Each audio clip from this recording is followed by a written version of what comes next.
So today we are back with the second part of the first chapter that you have already studied, that is Introduction to Economics.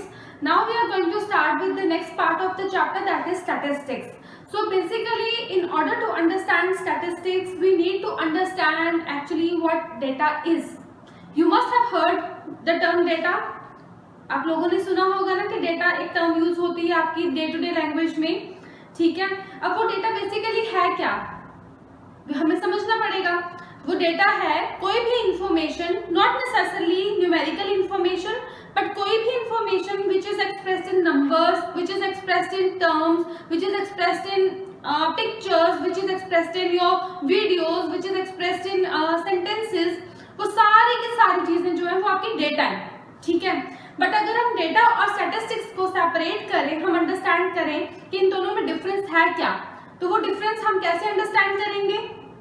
जब data को specifically आप numbers में convert करते हो तब वो statistics कहलाता है, ठीक है।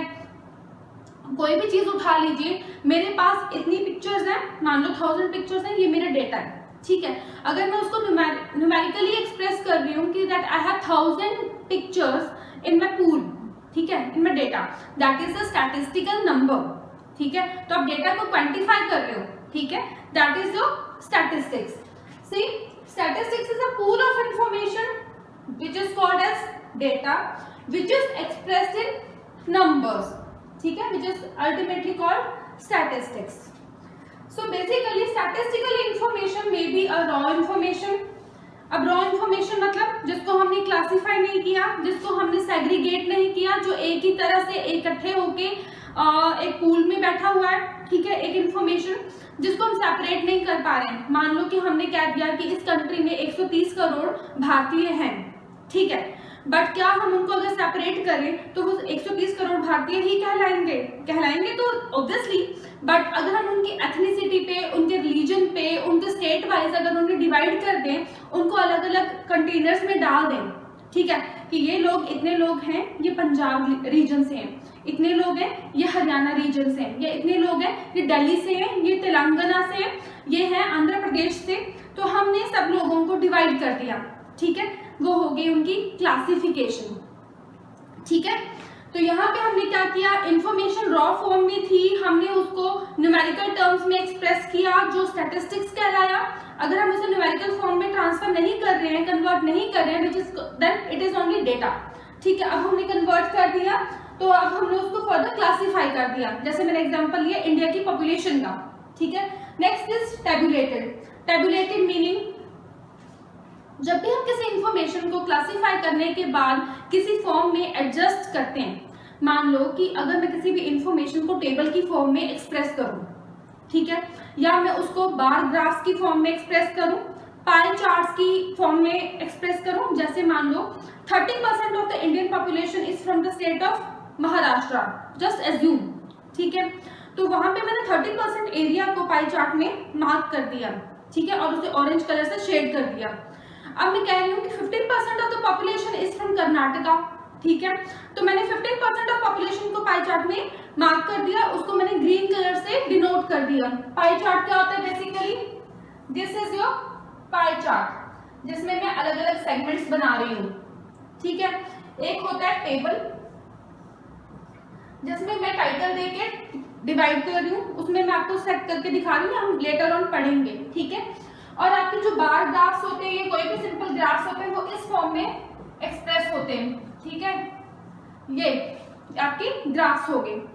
तो इस तरीके से हम इंफॉर्मेशन को डिवाइड करते हैं, ठीक है, और उसे टेबुलेट करते हैं, मतलब उसे अलग अलग फॉर्म्स में सेट करके हम समझाने की कोशिश करते हैं, और सिस्टमैटिकली प्रेजेंटेड, या फिर हम उसे एक सिस्टम से, कोई भी सिस्टम जिसे हम एक्सेप्ट करते हैं कि हमें इस सिस्टम से समझाना है, हम उस सिस्टम में सेट करके उस इंफॉर्मेशन को प्रेजेंट करते हैं फॉर द रीडर्स, ये जो भी हमारी इंफॉर्मेशन को पढ़ रहे हैं, समझ रहे हैं, उनके लिए, ठीक है। Now coming to this, see statistical information is always quantitative information, ठीक है। अब यहाँ पे क्वांटिटेटिव वर्ड जो यूज हुआ है, तो इसका पैरेलल वर्ड क्या है, क्वालिटेटिव इंफॉर्मेशन, दोनों को समझने की जरूरत है।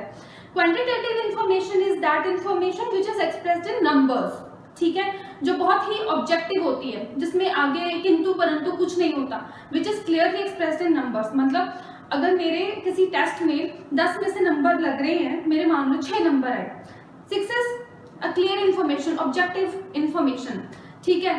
अगर कोई टेस्ट, दोबारा कोई टेस्ट लिया जा रहा है, उसमें नंबर्स नहीं दिए जाएंगे, उसमें सिर्फ ये कहा जाएगा good, not good, bad, excellent, ठीक है, वो रिलेटिव है। मतलब उसमें हमें हमेशा ये स्कोप बचेगा समझने के लिए कि शायद ये बेटर है या शायद ये वर्स्ट है, ठीक है। उसमें हम कभी भी ऑब्जेक्टिवली नहीं देख सकते, हमेशा वो सब्जेक्टिव रहेगा, रिलेटेड रहेगा, रिलेटिव रहेगा, ठीक है। तो वो कंपेयर हम डायरेक्टली नहीं कर सकते, ठीक है। तो ये दो टर्म्स है, क्वांटिटेटिव एंड क्वालिटेटिव। तो basically when we are talking about the statistics, we are talking about the quantitative information, means the information which is expressed in numbers, okay. And then एक स्टेटमेंट मैंने ली है that has been given by Bowley. I always try कि मैं एक statement जरूर लूँ किसी ऑथर की, वो इसलिए क्योंकि जब आप एग्जाम्स में कोई आंसर लिखते हैं ना, तब आंसर लिखने में इट्स वेरी इम्पेरेटिव, बहुत जरूरी हो जाता है कि आप किसी एक ऑथर की स्टेटमेंट दें, ठीक है, क्योंकि वो आपके आंसर में एक अलग वेटेज कैरी करता है। तो it's always good to write a definition from any given author which has been given in your books also. So I have taken an explanation or a definition by author Bolle. So that states statistics are numerical statement of facts. See, focus on the word numerical. Numerical statement of facts, मतलब जो भी facts हैं, जो भी information है, वो सारी की सारी information numerical form में है, ठीक है, numbers में है। In any department of inquiry, मतलब मैं जिस भी चीज के बारे में इंफॉर्मेशन गैदर कर रही हूँ, उस चीज की सारी इंफॉर्मेशन नंबर्स में है। डिपार्टमेंट ऑफ इंक्वायरी मतलब जिस चीज में मुझे क्यूरियोसिटी है, जिस चीज के रिगार्डिंग मैं इंफॉर्मेशन गैदर करना चाहती हूँ। It made be population statistics भी हो सकता है कि मुझे जानना है कि जो मेरी क्लास है उसमें 60 स्टूडेंट्स हैं, तो मेरा डिपार्टमेंट ऑफ इंक्वायरी यहाँ पे ये बन जाता है, अगर मुझे क्यूरियोसिटी है कि उन 60 स्टूडेंट्स में से कितने ऐसे स्टूडेंट्स हैं जो फीमेल हैं, कितने ऐसे स्टूडेंट हैं जो मेल हैं, या फिर नेक्स्ट मेरी इंक्वायरी ये भी हो सकती है कि कितने स्टूडेंट हैं जो मेरे इसी स्टेट में से हैं, पंजाब में से हैं, या कितने स्टूडेंट ऐसे हैं जो आउट ऑफ पंजाब मेरे पास आए हैं, ठीक है। ये एक मेरी डिपार्टमेंट ऑफ इंक्वायरी बन जाता है, जहाँ पे मुझे इन्फॉर्मेशन कलेक्ट करनी है in numerical form, placed in relation to each other. अब मैं जो भी इंफॉर्मेशन को कलेक्ट करूंगी वो दोनों ही कंपेयर की जाएंगी। अब मैंने फर्स्ट एग्जांपल लिया कि मुझे मेल वर्सेस फीमेल की रेशियो जाननी है मेरी क्लास में, आउट ऑफ 60 स्टूडेंट्स 30 या फीमेल 30 या मेल, रिलेटिव नंबर हो गए, मैं दोनों नंबर्स को कंपेयर करूंगी, दैट इज स्टैटिस्टिक्स, ठीक है। सेकंड एग्जांपल में मैंने क्या लिया कि कितने स्टूडेंट्स मेरे पंजाब रीजन से हैं और कितने स्टूडेंट्स हैं जो पंजाब से बाहर से मेरे पास आए हैं। अब सपोज मेरे पास 40 स्टूडेंट्स पंजाब से हैं और 20 स्टूडेंट्स ऐसे हैं जो पंजाब स्टेट से बाहर से आए हैं, ठीक है। तो वहां पे 40 वर्सेस 20 की रेशियो आ गई, दैट इज ऑल्सो कंपेरेबल, ठीक है। मैं कंपेयर कर ले रही हूँ, 2:1 की रेशियो आ रही है कि मेरे पास इतने ट्वाइस स्टूडेंट्स जो हैं वो पंजाब से हैं रादर देन अदर स्टेट्स, ठीक है। तो that is basically the introduction to statistics. तो अब हमें स्टैटिस्टिक्स वर्सेस डेटा को समझना है। अब उसको समझने के लिए हमें कुछ एग्जांपल्स देखने पड़ेंगे, ठीक है।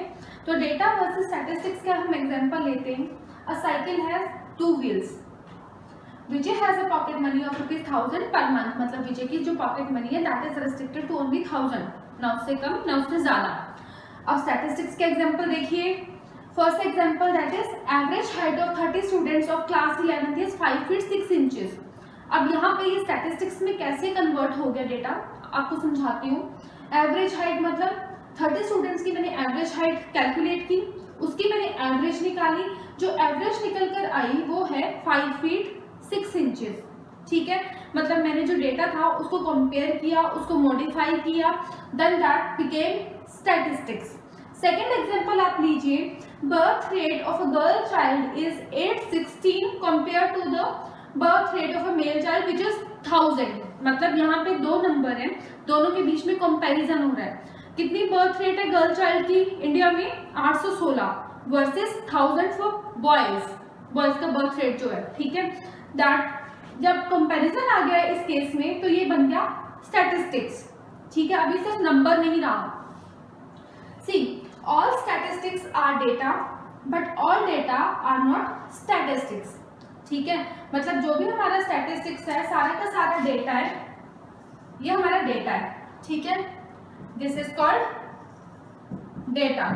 जब ये डेटा थोड़ा सा कंडेंस किया जाएगा, इसको रिफाइन किया जाएगा, इसको कंपेयर किया जाएगा, ठीक है, इसको तोड़ो मरोड़ो जो मर्जी करो, इस डेटा को हमने कन्वर्ट करना है स्टैटिस्टिक्स में, जो हमारे लिए एक नंबर लेकर आएगा जिसको हम अंडरस्टैंड कर पाएंगे। फिलहाल जो ये डेटा है ये रॉ फॉर्म में है, इसको हमने स्टैटिस्टिक्स में कन्वर्ट करना है। अब ये हमारा बन गया स्टैटिस्टिक्स, जब हमने इस डेटा को कन्वर्ट किया किसी इंफॉर्मेटिव फॉर्म में। ठीक है, और वो कब होता है, जब डेटा ऐसा कब होता है जब डेटा जो है स्टैटिस्टिक्स में कन्वर्ट हो जाए, जब हम उसको कंपेरेबल बनाते हैं, जब हम उसकी रेफरेंसेस लेते हैं, जब हम उसकी रेलेवेंस देखते हैं। ठीक है, so while discussing about the statistics, हमें स्टैटिस्टिक्स को दो फॉर्म्स में भी समझना है, which are plural and singular. ठीक है, ये हमारे पास नाउन्स है। तो firstly talking about the plural sense of statistics, ये स्टेटमेंट हमने ऑलरेडी स्टडी कर ली है। Stats refers to the information in terms of number और न्यूमेरिकल डेटा। ठीक है, इसमें हम जो एग्जांपल्स ले रहे हैं हम उनको अंडरस्टैंड करते हैं। First is the population statistics. Population statistics मतलब कि एक पॉपुलेशन जिसको हमने साइज डिफाइन करके रखा हुआ है, हमने उसको अलग अलग पैरामीटर्स पे अंडरस्टैंड करना है, उसकी इंफॉर्मेशन को कलेक्ट करना है, उसको न्यूमेरिकल फॉर्म में हमने टैबुलेट करना है। ठीक है, फिर उस इंफॉर्मेशन से हम ये चीज़ें समझेंगे, जो भी हमारी जो डिपार्टमेंट ऑफ इंक्वायरी, जैसे वो वर्ड यूज़ किया था हमने, वही यूज़ करके कि हमें उस चीज़ में से हमें क्या इंफॉर्मेशन कलेक्ट करनी है, या तो उनकी पॉपुलेशन में मेल कितने हैं, फीमेल कितने हैं, लिटरेसी रेट क्या है, एज क्या है। ठीक है, या फिर हमने उनके ऑक्यूपेशन के बेसिस पे, या फिर वो उनकी जो पर कैपिटा इनकम है उसके बेसिस पे, हम किस बेसिस पे पॉपुलेशन को अंडरस्टैंड करने की कोशिश कर रहे हैं, वो हमारी डिपार्टमेंट ऑफ इंक्वायरी है, जिसके बेसिस पे हम उनकी सारी इंफॉर्मेशन को अंडरस्टैंड करेंगे, न्यूमेरिकल फॉर्म में टैबुलेट करेंगे और उसको एक्सप्रेस करेंगे। ठीक है, second is employment statistics. Employment statistics में पर्टिकुलरली हम बात करते हैं कि रोजगार कितना मिला लोगों को, बेरोजगारी कितनी है, कितने प्रतिशत बेरोजगारी है। ठीक है, या फिर अगर एम्प्लॉयमेंट है तो कौन सा सेक्टर में सबसे ज्यादा एम्प्लॉयमेंट है और कितनी है, और वहां पर अगर एम्प्लॉयमेंट है तो वहां पे एवरेज वेजेस कितने मिल रहे हैं वर्कर्स को, या जो भी सैलरीड पर्सन है उन्हें। ठीक है, ये सारे हमारे आ जाते हैं एम्प्लॉयमेंट स्टैटिस्टिक्स। ठीक है, next example is concerning public expenditure. See, अभी पब्लिक एक्सपेंडिचर जो है ये होता है गवर्नमेंट की तरफ से। ठीक है, जैसे गवर्नमेंट की रेवेन्यूज होते हैं वैसे गवर्नमेंट का एक्सपेंडिचर भी होता है, और इस एक्सपेंडिचर में आपके पास बहुत सारे फैक्टर्स होते हैं कि हमें कितना परसेंट कहाँ पे हमें एक्सपेंडिचर करना है, कितने एक्सपेंसेस हमारे कौन से फील्ड में होंगे। जैसे आप सपोज करो मिलिट्री में, डिफेंस सेक्टर में, ठीक है, आपके इंफ्रास्ट्रक्चर में, ठीक है, आपकी हेल्थ केयर में, आपकी एजुकेशन में, ये सारे ऐसे फील्ड्स हैं जहाँ पे गवर्नमेंट एक्सपेंसेस करती है। ठीक है, अब यहाँ पे होता क्या है, ये एग्जांपल हमने उठाया क्यों है, क्योंकि ये सारे रिलेटिव हैं। आउट ऑफ 100% ये इनकी परसेंटेजेस डिनोट होंगी कि कितना परसेंट किस फील्ड में जाता है। ठीक है, इसलिए ये एग्जांपल यहाँ पे आ रहा है। अब coming towards the features of the plural statistics, the first one is the aggregate of facts. Aggregate of facts मतलब कि हम जो भी स्टैटिस्टिकल फिगर्स उठाएंगे उनमें हम हमेशा एग्रीगेट नंबर को ही अलाउ करेंगे। ठीक है, अब हम एग्रीगेट नंबर उठा लेते हैं, मान लो 1000 स्टूडेंट्स हैं मेरे पास मेरे स्कूल में। ठीक है, उन 1000 में से 400 मेरे पास गए कॉमर्स में, 300 मेरे पास गए साइंस में, एंड 700 हो गया, 300 गए ह्यूमैनिटीज में। ठीक है, अब ये जो 1000 स्टूडेंट्स का मैंने नंबर लिया, उसमें से जो मैंने डिनोट किया रिलेटिव फिगर्स ली, ये सारे एग्रीगेट नंबर जो आए मेरे पास कि 1000 नंबर जो मेरे पास है वो एग्रीगेट नंबर है, that is considered in the plural statistics. ठीक है, second is the numerically expressed, मतलब कोई भी डेटा ले लो, कोई भी आप इंफॉर्मेशन ले लो, उस इंफॉर्मेशन को हम कन्वर्ट करेंगे इनटू नंबर्स, और वही नंबर्स हमारे लिए इंफॉर्मेशन जो बनेगी वो बनेगी स्टैटिस्टिकल फॉर्म में। ठीक है, ये हमारे पास सेकंड फीचर है, मतलब सपोज कि मैंने कोई एग्जाम लिया, अगर मैं उसमें ये बोलूँ कि आपको मैं नंबर्स ना देके आपको ये दे रही हूँ गुड, वेरी गुड, ठीक है, और एक्सीलेंट, तो ये हमारे पास एक स्टैटिस्टिकल इंफॉर्मेशन के लिए क्वालिफाई नहीं होता। हमारे पास क्वालिफाई होगा जस्ट इन केस अगर मैं आपको नंबर्स दूं, मतलब जैसे मैंने शुरू में कहा था objective information only, not subjective, ठीक है। अब ऑब्जेक्टिव इंफॉर्मेशन में जैसे मान लो कि I am giving you 6 out of 10 या 8 out of 10, 9 out of 10, that is your number, ठीक है, जो न्यूमेरिकली एक्सप्रेस्ड है। And then the third number is affected by the multiplicity of causes. इसमें क्या होता है कि आप कोई भी फैक्टर को स्टडी कर रहे हो, आपको उसके बारे में इंफॉर्मेशन गैदर करनी है, कलेक्ट करनी है, उसके पीछे आपको उसके सारे रिलेटेड फैक्टर्स को स्टडी करना पड़ता है, ठीक है। वो सारे के सारे फैक्टर्स जो उसको इन्फ्लुएंस कर रहे हैं, वो उसके जो नंबर आपको मिलेगा ना, उसको इन्फ्लुएंस करेंगे। एग्जाम्पल आप इसमें उठा लीजिए ऑयल का, पेट्रोलियम सेक्टर का, ठीक है। उसमें क्या है, जैसे सपोज कि आपको लग रहा है कि आने वाले टाइम में ऑयल के प्राइसेस बढ़ जाएंगे, तो लोग क्या करते हैं, पहले से ऑयल स्टॉक करके रख लेते हैं, ठीक है। उस केस में क्या होता है, डिमांड बढ़ गई, सप्लाई कम है, उस केस में प्राइसेस बढ़ जाते हैं, ठीक है। Another example of this can be कि एकदम से ऑयल की डिमांड जो है वो कम हो गई, पर अभी तक जो ऑयल मैन्युफैक्चरिंग कंपनीज हैं वो अभी तक ऑयल बना रही हैं, सप्लाई बढ़ गई, डिमांड कम है, ठीक है। उस केस में क्या होगा, प्राइसेस कम हो जाएंगे।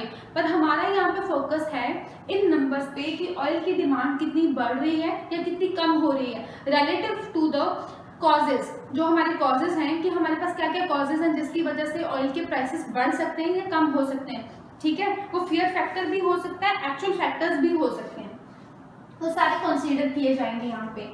Fourth point is reasonable accuracy. अब स्टैटिस्टिक्स में हमारी एक प्रीलिमिनरी कंडीशन क्या रहती है, एक बहुत ही बेसिक कंडीशन ये रहती है कि हमारे जो फैक्टर्स हैं, जो इन्फॉर्मेशन हमारे पास आ रही है, जो डेटा हमारे पास आ रहा है, बेशक वो रॉ फॉर्म में है, but that must be correct, ठीक है। अगर वो डेटा ही फॉल्स होगा तो हमारी जो इन्फॉर्मेशन हम निकाल के उस डेटा में से लाएंगे, that information will also be wrong, false, ठीक है। तो that is also the prerequisite of this.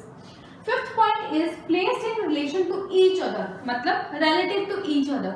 अब यहाँ पे मैं कंपेयर कर सकती हूँ कि क्लास 11 के स्टूडेंट्स की हाइट है 5 फीट 6 इंचेस, ठीक है, और क्लास 12 के स्टूडेंट्स की हाइट है 5 फीट 8 इंचेस, ठीक है। दोनों नंबर को कंपेयर कर रही हूँ। अब मेरे पास क्लास 11 में कितने स्टूडेंट्स हैं और क्लास 12 में कितने स्टूडेंट्स हैं, ये भी मैटर करता है। 30 students in class 11, 30 students in class 12, ठीक है, that is a comparable number.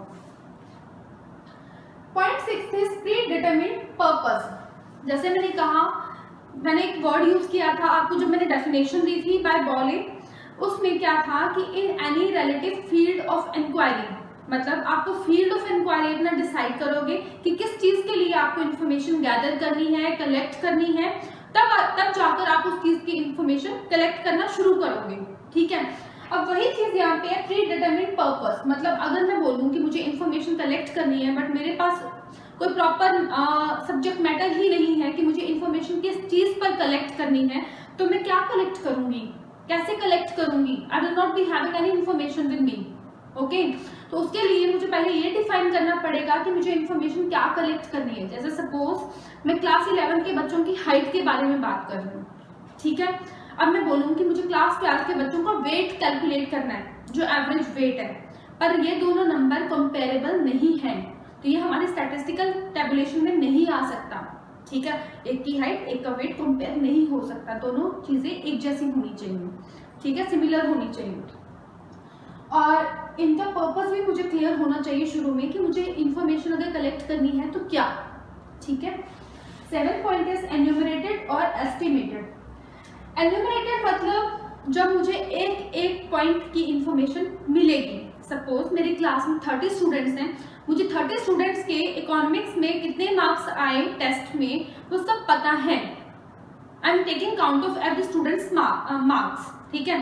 तो वो है एन्यूमरेटेड नंबर, जहां से मैं एवरेज निकाल सकती हूँ कि average score of my class in subject economics is this, ठीक है, दैट इज एन्यूमरेटेड। और एस्टिमेटेड क्या रहा, एस्टिमेटेड है कि मेरी क्लास में मैक्सिमम मुझे लगता है कि इतने मार्क्स आए हैं, ठीक है, वो एस्टिमेटेड है। उसमें मैं एक एक बच्चे के मार्क्स को काउंट नहीं कर रही, मैंने एवरेज उठा ली, मैं एवरेज अपने मेंटल कैलकुलेशन कर रही हूँ कि मुझे लगता है कि मैक्सिमम जो बच्चे 60% मेरी क्लास के जो स्टूडेंट्स हैं उनके मार्क्स 8 हैं आउट ऑफ 10। तो मैं माई average in my mind in my mental calculation will be towards 7, 6, 7 और 8, ठीक है, कि मेरी मैक्सिमम बच्चों के मार्क्स इतने आए हैं। या फिर इसका आप सेकेंड एग्जाम्पल उठा सकते हो, कोई भी कॉन्सर्ट हो रहा है आपकी सिटी में, उसमें कितने लोग आए, आप एक एक लोगों को तो नहीं गिनोगे ना, आप क्या करोगे, एक रफ एस्टिमेट ले लोगे कि 1 लाख या 50,000 जितने भी लोग आए हैं उस कॉन्सर्ट में, you will tell an approximate number, that is estimated. Next point is collected in a systematic manner. Again जैसे मैं टेस्ट की बात कर रही थी, सपोज मैंने कहा कि एक स्टूडेंट है, उसके मार्क्स आए हैं 8 आउट ऑफ 10, ठीक है। अब यहाँ पर मैंने कुछ कैलकुलेट आगे पीछे पूछा ही नहीं उसके बारे में, उसकी इन्फॉर्मेशन मुझे है ही नहीं, ठीक है। अब सिस्टमैटिक मैनर तो नहीं है ना, मुझे नहीं पता कि कौन सा स्टूडेंट था, मुझे नहीं पता कौन सी क्लास का स्टूडेंट है, मुझे ये भी नहीं पता कौन से सब्जेक्ट में उसके इतने मार्क्स आए हैं, और मुझे ये भी नहीं पता कि कौन सा टॉपिक का टेस्ट था जिसमें उसके इतने मार्क्स आए हैं। मतलब मेरे पास सिस्टमैटिक इन्फॉर्मेशन है ही नहीं, ठीक है। तो हमारे पास अगर हमने ये सारी इंफॉर्मेशन को प्रॉपर स्टैटिस्टिकल टर्म्स में डिफाइन करना हो तो हमें ये सारे पैरामीटर्स फुलफिल करने पड़ेंगे, ओके।